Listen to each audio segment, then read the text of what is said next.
If your blues solos sound like exercises instead of music, this video's for you. Today I'll show you how to play easy blues solos that actually sound musical. No fast fingers, no long scale patterns. Today we're going to focus on feel, not flash.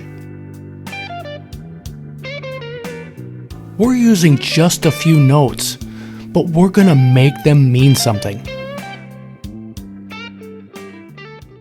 We're going to work with a backing track a blues backing track in the key of G, G7, C7, and D7 are the chords.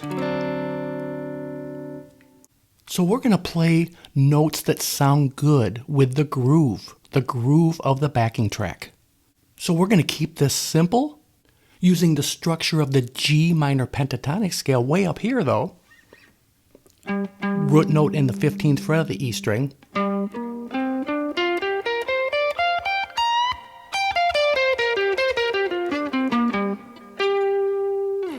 And the bluesy thing we're going to add to this is a little piece, 4 notes of the G major pentatonic, but not thinking of the full scale, just this little box here.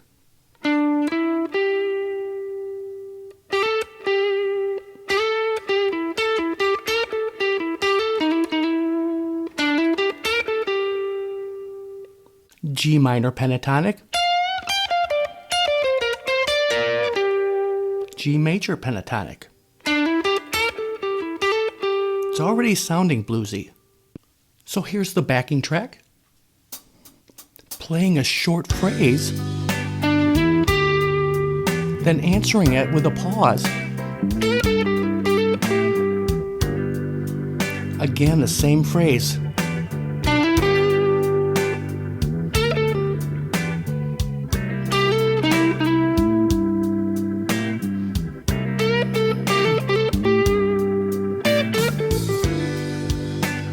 Now the minor pentatonic.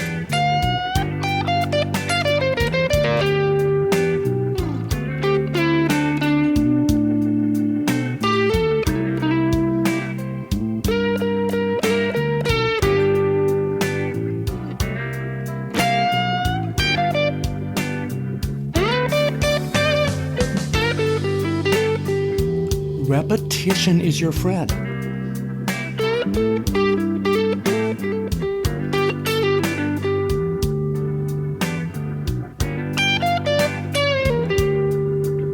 I'll break down these licks in a second, but just get the feel as I have space in between there.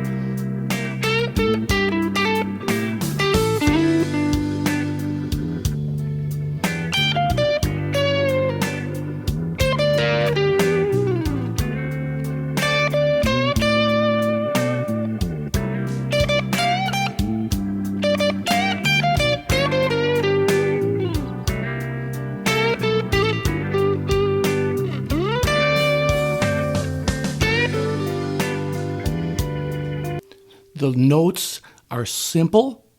Play that little phrase and then stop and listen to the track. Feel the groove. I'm playing these little phrases by just feeling that simple pulse.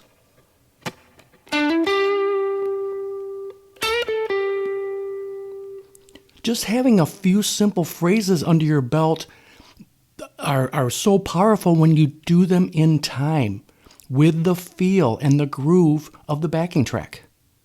You can start with that small idea, and space is part of the solo. Having that little bit of space gives you a little time to think about what's next also, but you can play a lot more from the heart if you aren't just playing a flurry of notes. Some players are great with that, but that's not what this lesson's about. Play a little and then listen. So the idea, I started in this major pentatonic box.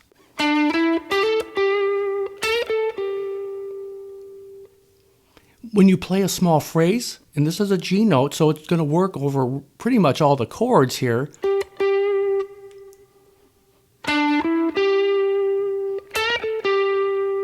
The next time you can play it again, but just change it up a little bit. maybe overbend it, and that always is a bluesy thing to do. I'm just playing 12, 14 on the D and then getting back to the home bass note, and that's important here because as I show you these little boxes, I have the root note, the home bass note colored in red, very important. I'm basing everything I'm doing around that note. Even within this G minor pentatonic pattern,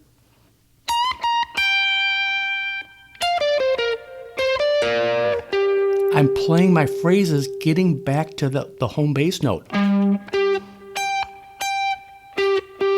These are all over the fretboard. We're just working in this little area today, but once you get this concept down, you're going to be able to play in different areas of the fretboard using the same tools. But as you play again, you can add a little bit of change up the timing a little bit. I'm using just those 4 notes, but they're if you play this way, getting back to home bass,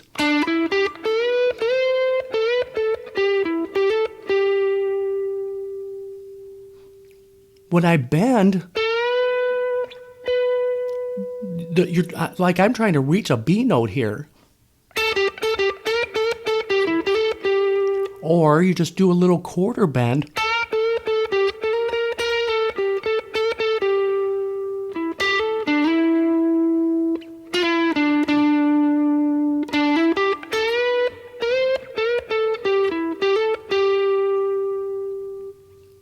The same thing in the G minor pentatonic.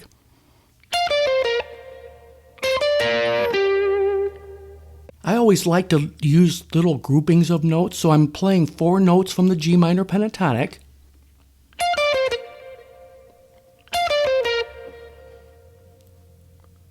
(18, 15, 17, 15 on the G. Pause for a second.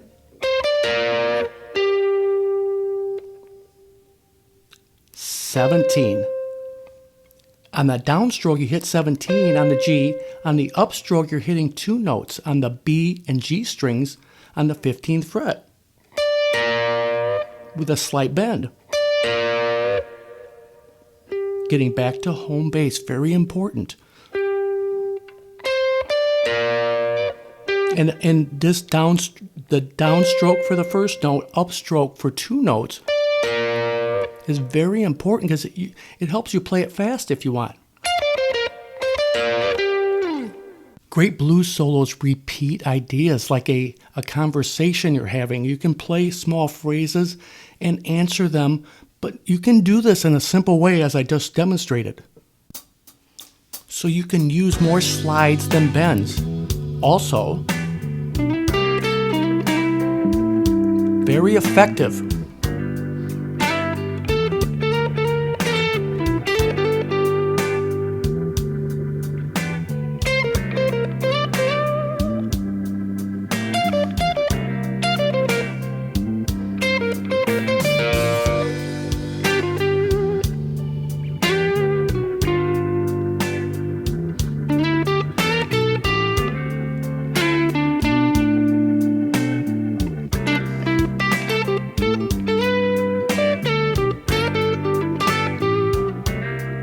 Little bends, though, really do make a difference.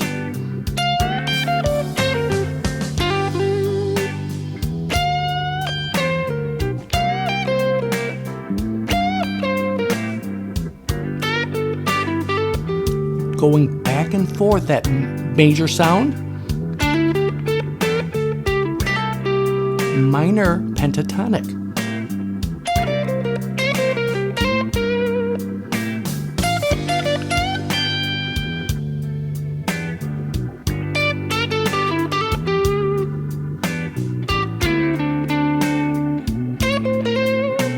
There's no rules. You can play either scale or either box.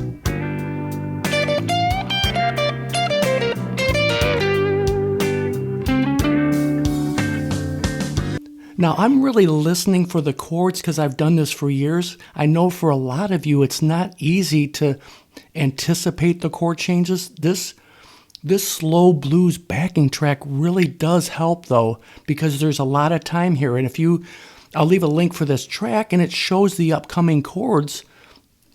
So when you click on this backing track, it's going and play these phrases, just check out and listen, but also use the visual there that this backing track has for the upcoming chords.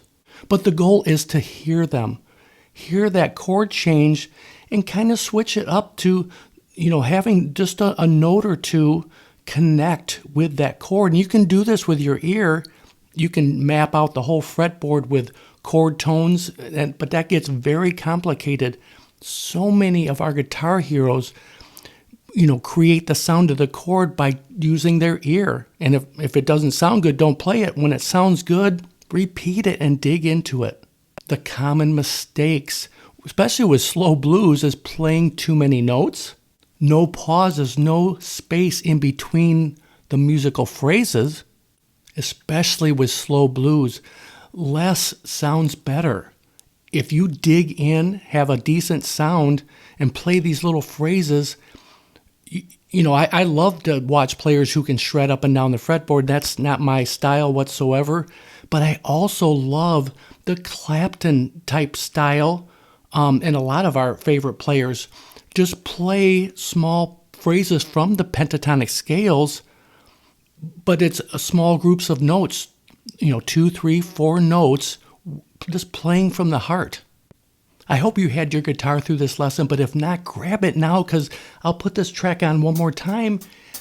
Just play with me. Get those phrases down in time. It's going to the C7 chord here. G7 right now. Going back to C7.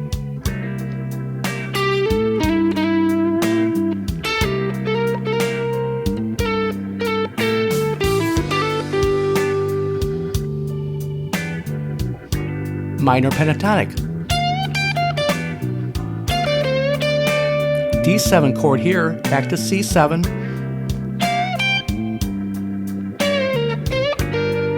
G7. The turnaround now.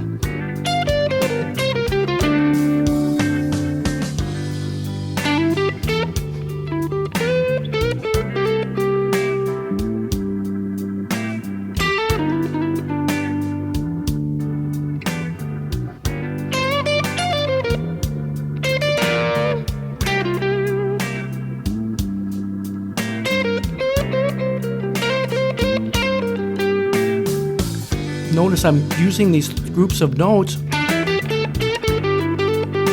and the 4 notes there, 4 notes minor now.